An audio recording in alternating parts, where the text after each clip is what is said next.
Hello guys, good morning, welcome sa MAV. So quick test lang tayo, ititest natin itong ENC 645-2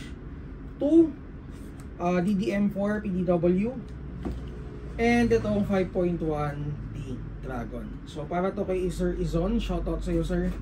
And ito naman para kay Sir Mark. Okay, so ENC full metal unit, FPS out of the box is around 370. Yung mga ganito nila kay Click, nasa 370 to 390 out of the box. And itong unit na to, naka-Loudiner, may front and rear sights, full metal with complete markings. Ito may markings din to, hindi ko na to aalisin. And then naka SB PDW na stock, naka DD grip.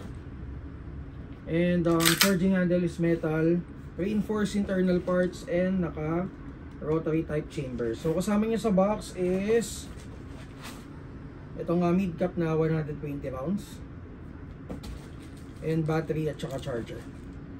So naka-LiPo na to LiPo na isasama namin dito. So check nyo na lang to guys. Check natin yung unit ni Sir Mark. Corona check tayo.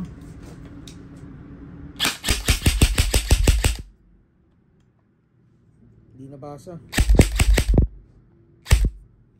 FPS out of the box 386 auto.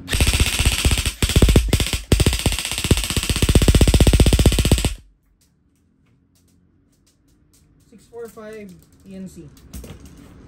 And then ito naman 5.1B Dragon. So shoutout kay Sir Izon. Naka split slide siya, metal slide, metal yung lower frame. So naka fiber optic sights front, and price pala nito is 6K. So magazine capacity is 26 rounds. Ito pala ang price nito is 13K. Okay, check natin.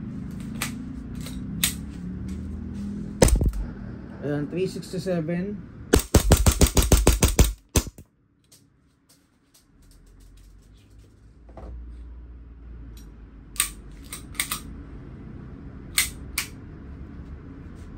So 5.1 PDW, 5.1B. Okay, so thank you sa mga bossing natin. And guys, huwag niyo kalimutan yung FB page namin na block. Ang bago naming FB page is Mavs Hobby Shop. So mag-like kayo doon, and kung may mga tanong kayo regarding units, PM lang kayo.